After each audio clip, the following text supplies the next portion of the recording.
Peacock Tiger. Kita presentasikan tentang teorema Fermat. Nah, sebelumnya tujuan kami membuat video ini untuk memenuhi tugas ulangan akhir semester yang diampu oleh Ibu Vina selaku dosen teori bilangan. Sebelumnya, perkenalkan kelompok kami. Nah, simak videonya. Perkenalkan kelompok tugas. Yang pertama yaitu ada Mbak Yusrul Hana.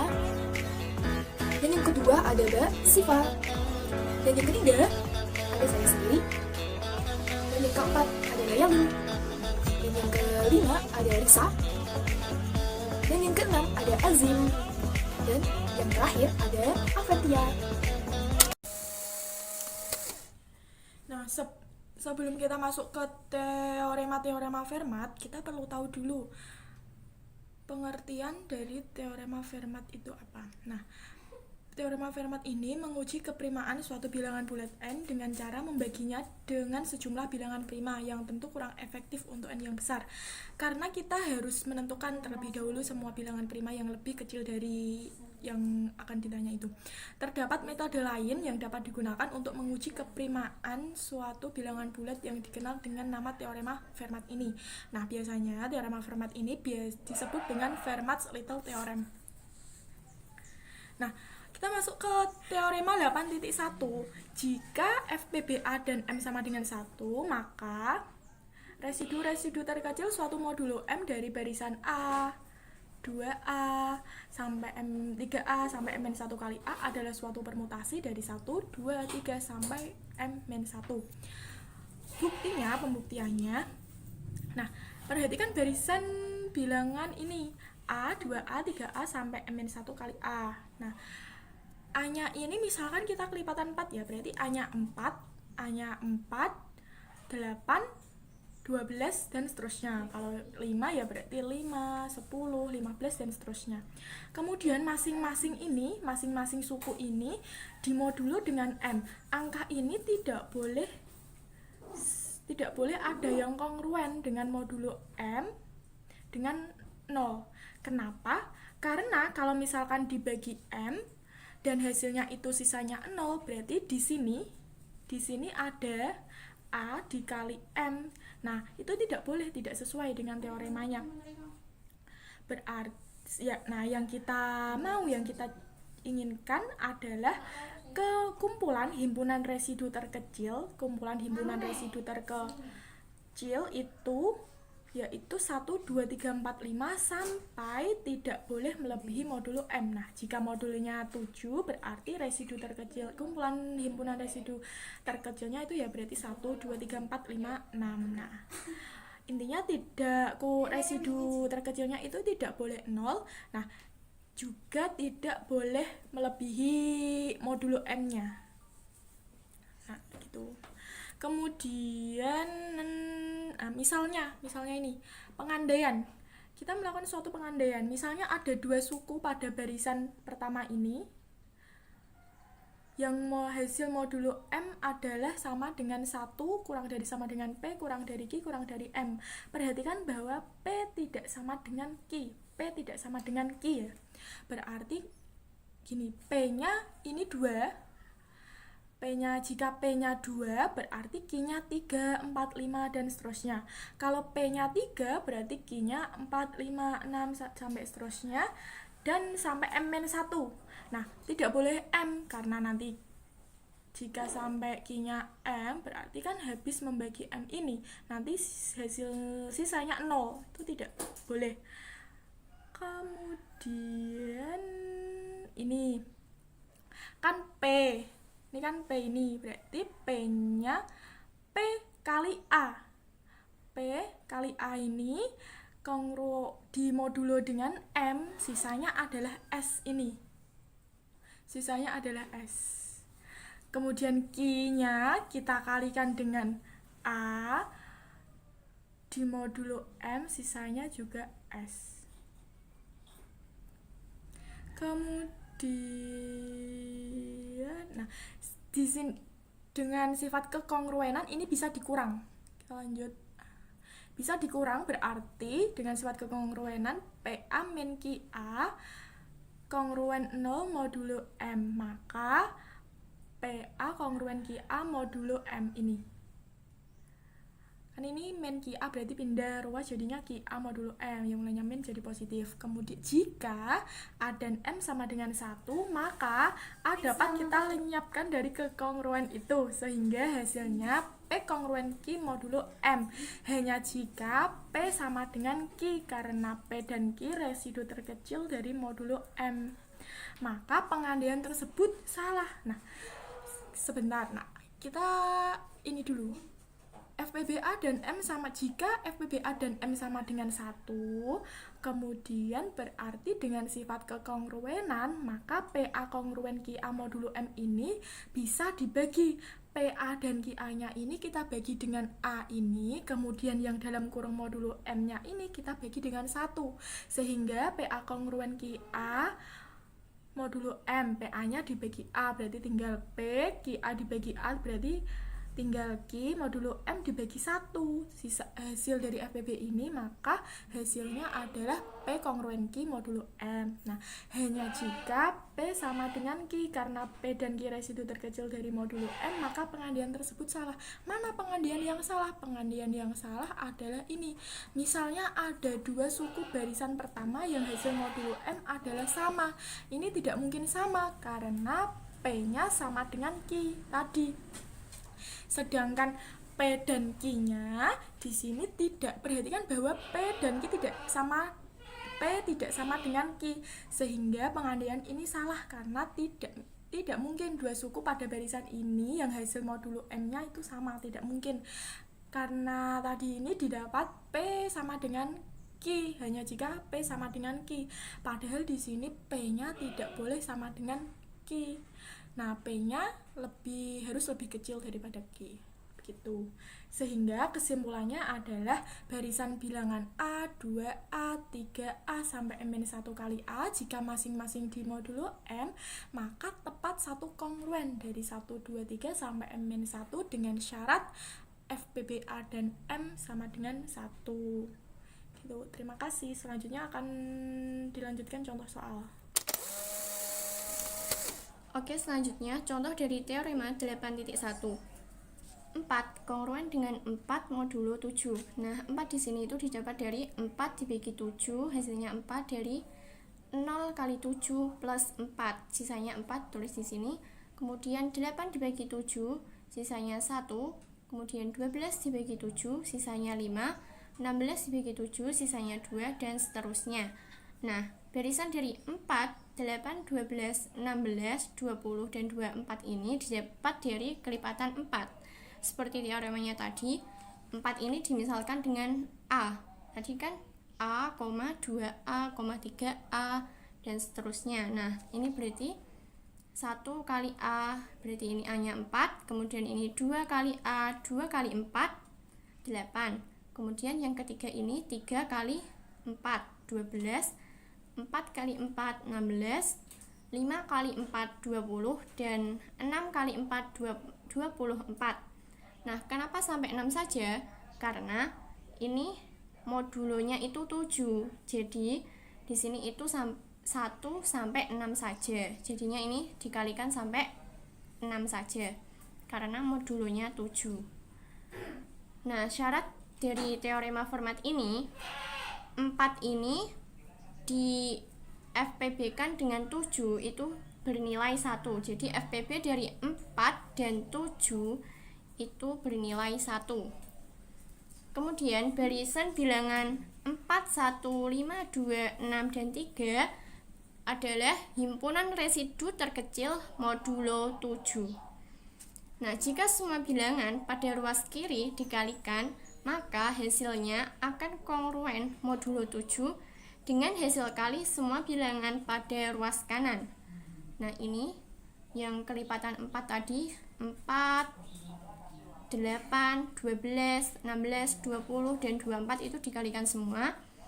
Kemudian kongruen dengan ini yang himpunan residunya, himpunan residu terkecil itu juga dikalikan 4 kali 1 dikali 5 dikali 2, dikali 6, dan dikali 3, modulo 7. Nah, dari yang 8, 12 ini bisa disederhanakan. 8 4 kali 2 12 4 kali 3, terus ini 16 4 kali 4 20 4 kali 5 24 4 kali 6. Kemudian yang ruas ini itu sama, ditulis lagi di atasnya. Terus yang ini 4 1 2 3 4 5 6. Jadi 4 pangkat 6 dikali 1 dikali 2 dikali 3 dikali 4 dikali 5 dan dikali 6 kongruen dengan 4 kali 1 kali 5 kali 2 kali 6 kali 3 modulo 7. Nah, ini itu sama dengan 6 faktorial. Dan ini juga 1, 2, 3, 4, 5, 6. Ini juga 6 faktorial. Jadi menjadi 4 pangkat 6 dikali 6 faktorial kongruen dengan 6 faktorial modulo 7. Nah, ini ada 6 faktorial, ada 6 faktorial, jadi ini hasilnya 1. 4 pangkat 6 kongruen dengan 1 modulo 7. Dengan syarat tadi FPB dari 4 dan 7 sama dengan 1. Oke, selanjutnya akan dilanjut teorema 2. Baik, saya akan menjelaskan teorema 8.2, yaitu jika P suatu bilangan prima dan A, M sama dengan 1, maka A pangkat M-1 kongruen dengan 1 modulo M. Contoh pertama yaitu seperti yang diterangkan di atas. 4 pangkat 6 kali 6 faktorial kongruen dengan 6 faktorial modulo 7. Nah, saya akan menyederhanakan 6 faktorial dengan 6 faktorial. Dengan catatan 6 faktorial dengan 7 ini saling prima atau FPB-nya 1. Kenapa begitu? Karena jika 6 faktorial saya coret dengan 6 faktorial, nanti modulo 7-nya ini tidak akan berubah. Nah, maka dari itu modulo 7 ini nanti dibagi atau disederhanakan dengan itu tadi, apa sih FPB-nya dari 6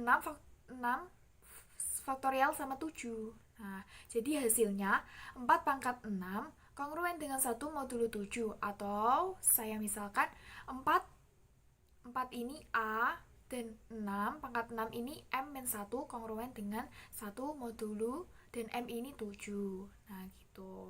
Selanjutnya kita ke contoh kedua, yaitu tentukan sisa pembagian 9 pangkat 60 kongruen dengan 1 modulo 13. Nah, karena ini 13 merupakan bilangan prima, maka kita menggunakan teorema 8.2, yaitu A pangkat M 1 kongruen dengan 1 modulo M. A-nya itu tadi 9, M-nya 13 min 1 kongruen dengan 1 modulo M-nya tadi 13 dimasukkan. Nah, jadinya 9 pangkat 12 kongruen dengan 1 modulo 13. Nah, selanjutnya penyelesaian kedua, yaitu 9 pangkat 60. Artinya 60 ini kita ganti menjadi perkalian ke-12. Nah, ini asal usulnya dari sini.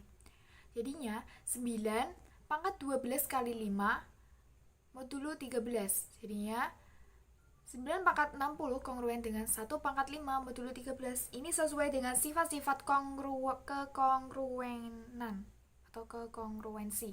Jadinya 9 pangkat 60 kongruen dengan 1 modulo 3. Jadi sisanya ini, sisa pembagiannya yaitu 1. Sekian dari saya.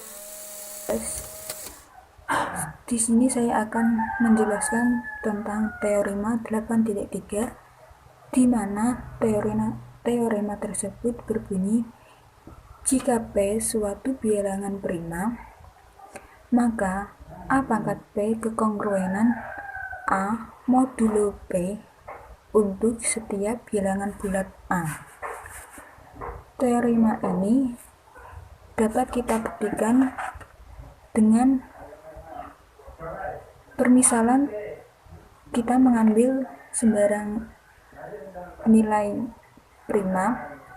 bilangan prima yakni 7, dan kita ambil sembarang bilangan bulat 3 maka didapatkan FPB dari 3 dan 7 adalah 1.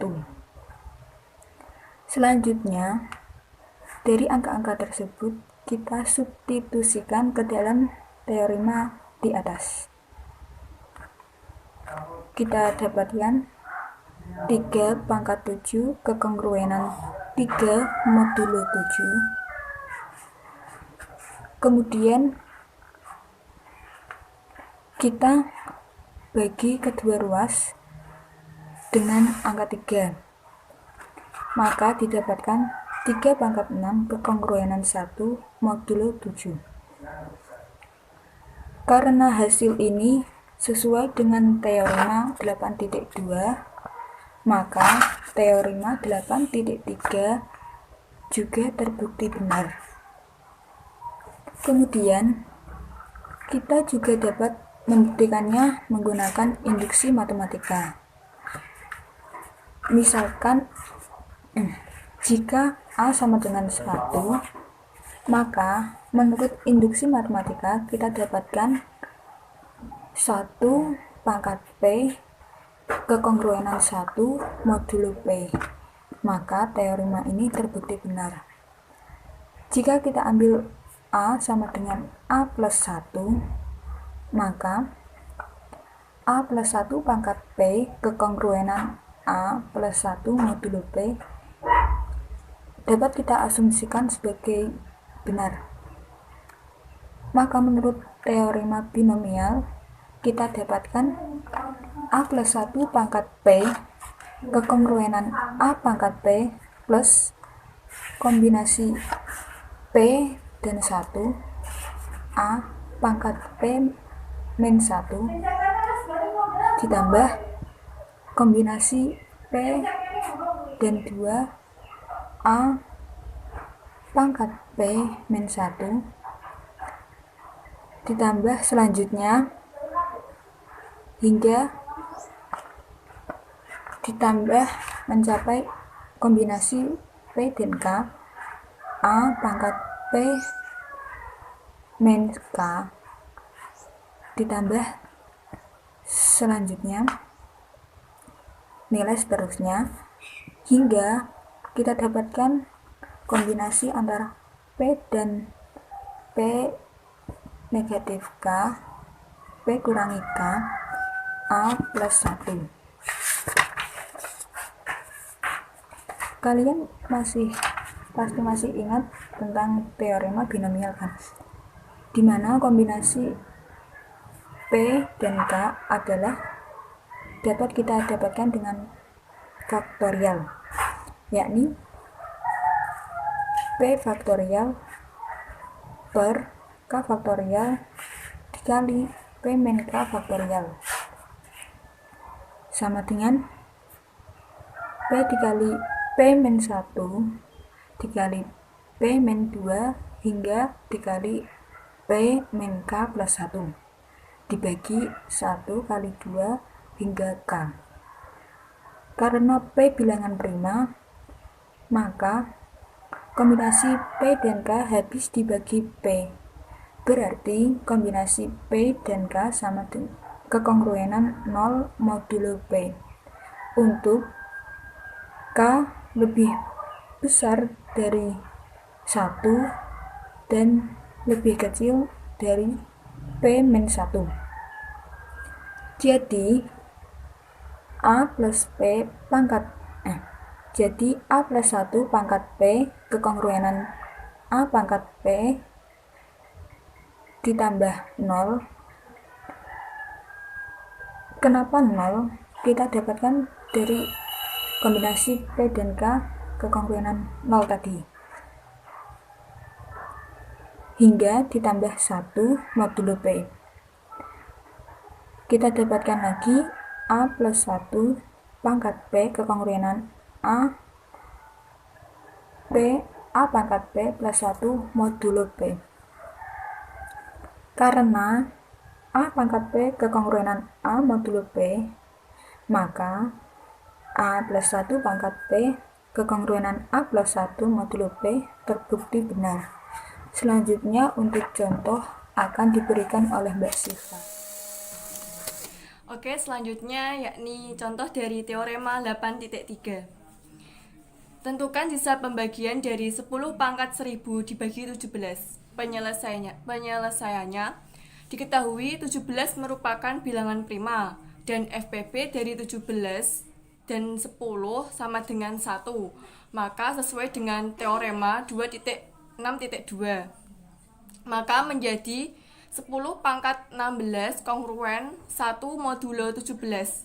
Lah, di sini dari FPB yang tadi 17,10 didapatkan 10 pangkat 17 sama dengan 10 modulo 7. Lah, ini kita bagi dengan 10, maka hasilnya sesuai dengan yang tertera di PowerPoint, yaitu 10 pangkat 16 kongruen 1 modulo 17. Selanjutnya, jika 1000 dibagi 16, maka 1000 sama dengan K dikali 16 tambah 8. Di sini K adalah sesuatu bilangan konstanta yang mana dikali 16 dan ditambah 8 hasilnya 1000. Jadi 10 pangkat 1000 sama dengan 10 pangkat 16 tambah 8.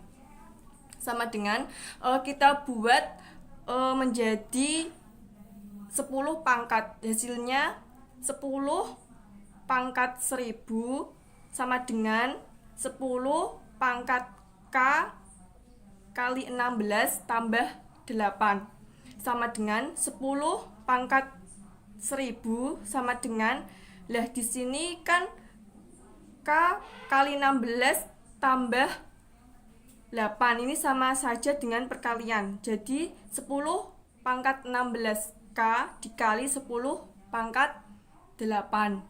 Sesuai dengan teorema di atas, jadi 10 pangkat 16 kongruen 1 modulo 17. Maka 10 pangkat 1000 kongruen 1 dikali 10 pangkat 8 modulo 17. Diketahui bahwa 10 itu 2 dikali 5, maka 10 pangkat 1000 kongruen 2 pangkat 8 dikali 5 pangkat 8. Ini sama saja dengan 10 pangkat 8 modulo 17. Selanjutnya, kita ubah 5 pangkat 8 menjadi 5 pangkat 2 kongruen 8 modulo 17. Lah, di sini 8 kita ubah menjadi 2 pangkat 3. Jadinya 5 pangkat 2 kongruen 2 pangkat 3 modulo 17. Maaf, saya ulangi kembali. 5 pangkat 2 kongruen 2 pangkat 3 modulo 17.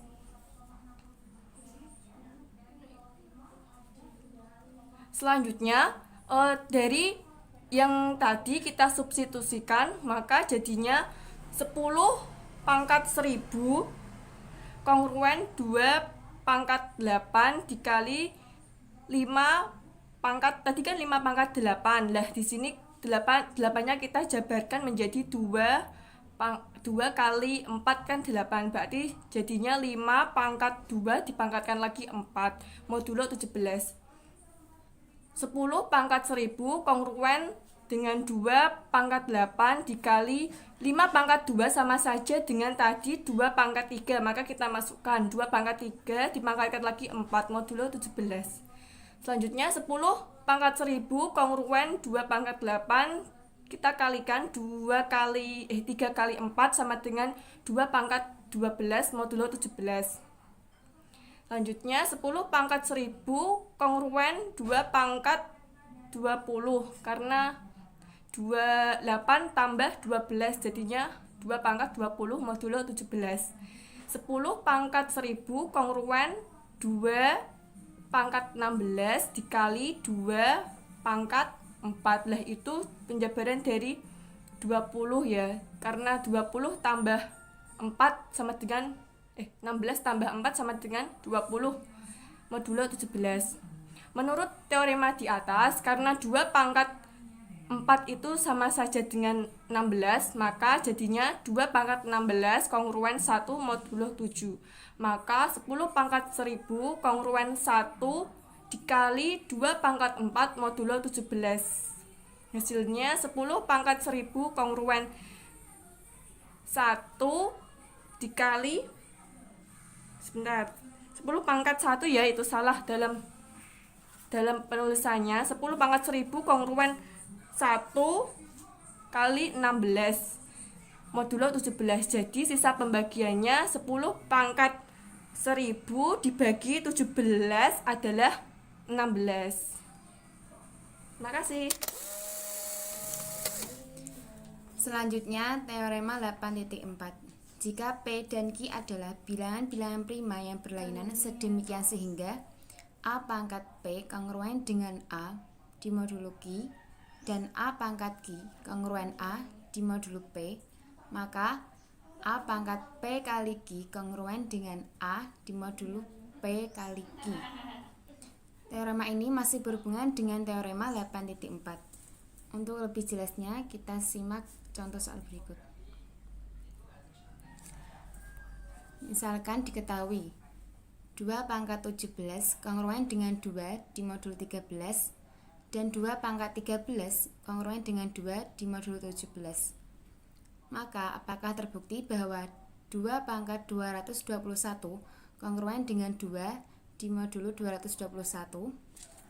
Penyelesaiannya, dari teorema ini dapat diketahui 2 pangkat 17 kali 13 kongruen dengan 2 dimodulo 17 kali 13.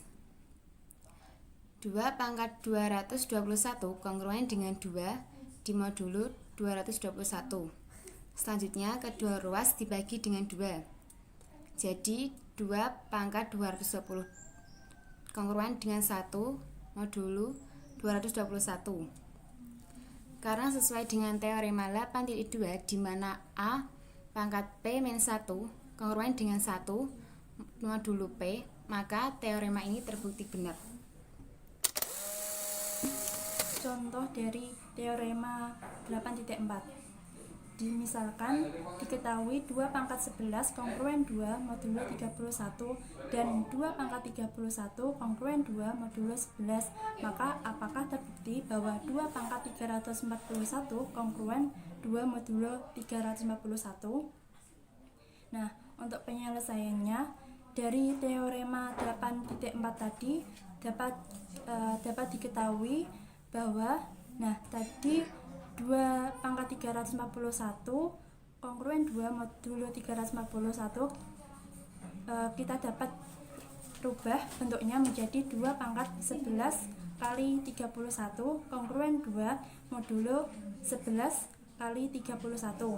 Nah, 11 kali 31 itu kan hasilnya 341, maka menjadi 2 pangkat 341 kongruen 2 modulo 341. Kemudian selanjutnya kedua ruas kita bagi dengan 2. 2 pangkat 341 kita bagi 2, maka hasilnya 2 pangkat 340. Kongruen 2 dibagi 2 hasilnya 1 modulo 341. Nah, karena sesuai dengan teorema Fermat 8.2 di mana A pangkat P-1 kongruen 1 modulo P, maka teorema ini terbukti benar. Oke, selanjutnya latihan soal. Yang pertama, tunjukkan penyelesaian dengan menerapkan teorema Fermat. 7 kongruen 7 modulo 11, 14 kongruen 3 modulo 11. Nah, soal ini itu sesuai dengan teorema 1 yang sudah dijelaskan tadi. Jadi penyelesaiannya seperti ini. 7 kongruen 7 modulo 11, 14 kongruen 3 modulo 11. Nah, ini kenapa dapat 7? Ini dari 7 dibagi 11, berarti 11 kali 0 ditambah 7, sisanya 7 ditulis di sini. Kemudian 14 dibagi 11, 11 kali 1 ditambah 3, jadi di sini itu sisanya 3 ditulis di situ. Kemudian 21 dibagi 11, sisanya 10. Nah, ini kenapa 21? Karena barisan ini itu sesuai dengan teorema 1 bahwa 7 ini itu sebagai A, kemudian barisannya itu 2A, 3A, 4A, dan seterusnya. Nah, jadi ini di sini itu A-nya itu 7, berarti kalau di sini itu 2 kali A, 2 kali 7, 14. Kemudian 3 kali A, 3 kali 7, 21, 4 kali 7, 28, 5 kali 7, 35, 6 kali 7, 42, 7 kali 7, 49, 8 kali 7, 56, 9 kali 7, 63, 10 kali 7, 70. Nah, kenapa ini sampai 10 saja? Karena dalam soalnya itu yang ditanyakan itu adalah modulo 11. Kalau modulo 11, jadi di sini itu hanya sampai 10 saja.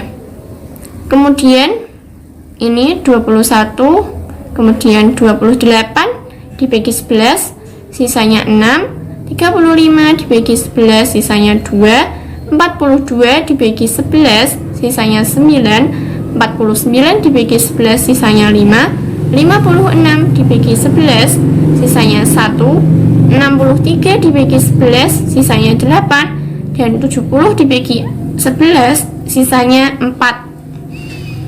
Nah, barisan ini itu disebut kelipatan 7, dan kemudian barisan yang ruas kanan ini disebut himpunan residu terkecil dari modulo 11. Nah, jika semua bilangan pada ruas kiri dikalikan, maka hasilnya akan kongruen modulo 11 dengan hasil kali semua bilangan pada ruas kanan. Jadi ini kelipatan 7, jadi ruas kiri ditulis di sini 7 kali 14 kali 21 sampai 70. Kemudian yang ruas kanan dari himpunan residu terkecil modulo 11, 7 dikali 3 dikali 10 sampai 4 modulo 11. Nah, ini bisa disederhanakan, dinyatakan dalam bentuk 7, terus ini 14 7 kali 2, 21 7 kali 3, 28 7 kali 4, 35 7 kali 5, 42 7 kali 6, 49 7 kali 7, 56 7 kali 8, 63 7 kali 9, dan 70 7 kali 10. Nah, ini itu berarti 7-nya itu ada 1, 2, 3, 4, 5, 6, 7, 8, 9, 10. Jadi 7 pangkat 10. Nah, ini ada 1, 2, 3, 4, 5 sampai 10 itu 10 faktorial. Jadi bisa ditulis 7 pangkat 10 dikali 10 faktorial. Dan ini yang ruas kanan ada 7, 3, 10, 6, 2, 9, 5, 1, 8, 4. Itu juga angka 1 sampai 10. Perkalian angka 1 sampai 10. Jadi itu dapat dinyatakan dalam bentuk 10 faktorial modulo 11. Nah, jadi ini 7 pangkat 10 dikali 10 faktorial kongruen dengan 10 faktorial modulo 11. Nah, ini ada 10 faktorial, ada 10 faktorial, ini hasilnya 1. Jadi 7 pangkat 10 kongruen 1 modulo 11 dengan syarat FPP dari 7 dan 11 itu bernilai 1. Oke, terima kasih. Selanjutnya akan dilanjut dengan soal yang kedua. Nah, selanjutnya yaitu latihan soal. Latihan soal ini menurut teorema 8.2. Nah, soalnya yaitu hitunglah dan tentukan sisa pembagian 3 pangkat 90 kongruen dengan 1 modulo 19. Penyelesaian pertama. Nah, karena 19 ini bilangan prima, maka kita menggunakan teorema 8.2. Nah, teorema 8.2 yaitu A pangkat M-1 kongruen dengan 1 modulo M. Nah, 3 ini sama dengan A. Nah, M-nya yaitu 19. Maka 3 dimasukkan, terus pangkat 19 dan 1 kongruen dengan 1 modulo 19. Jadi 3 pangkat 18 kongruen dengan 1 modulo 19. Selanjutnya 3 pangkat 90. Nah, 3 pangkat 90 ini dibuat pecahan dulu menjadi 3 pangkat 18 kali 5 modulo 19. 3 pangkat 90 kongruen dengan 1 pangkat 5 modulo 19. Kenapa bisa 1 pangkat 5? Nah, ini kan 3 pangkat 18, tadi kan 1 modulo 19. Nah, ini berdasarkan sifat kekongruenan. Nah, jadi 3 pangkat 90 kongruen dengan 1 modulo 19. Nah, kita sudah menemukan sisa pembagiannya. Nah, berapa sisa pembagiannya? 1 ini. Soal selanjutnya, hitunglah 5 pangkat 80 kongruen 1 modulo 17. Penyelesaian pertama, kita lihat modulonya itu kan 17 ya.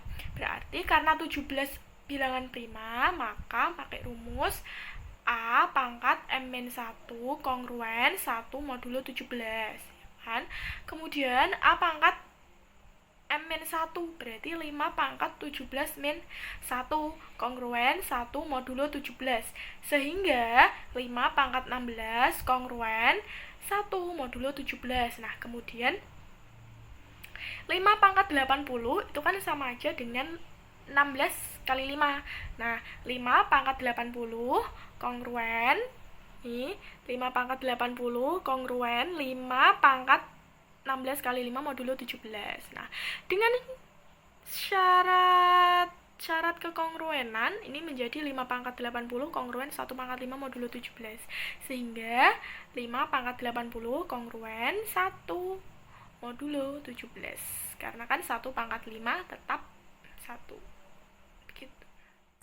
Untuk latihan soal selanjutnya yaitu tentukan hasil sisa pembagian dari 5 pangkat 8739 dibagi 637. Di sini kita dapatkan FPP dari 5 dan 637 yaitu 1. Maka 5 pangkat 636 kekongruenan 1 modulo 637. Kita cari nilai 8739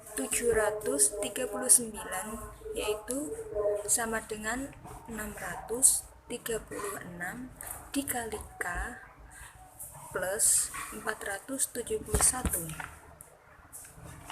Nah, nilai K kita dapatkan yaitu 13. Jadi kita dapatkan hasil 8739 sama dengan 13 dikali 636 ditambah 471. Oke, berikutnya latihan soalnya yaitu tunjukkan bahwa 3 pangkat 90 kongruen dengan 1 modulo 91.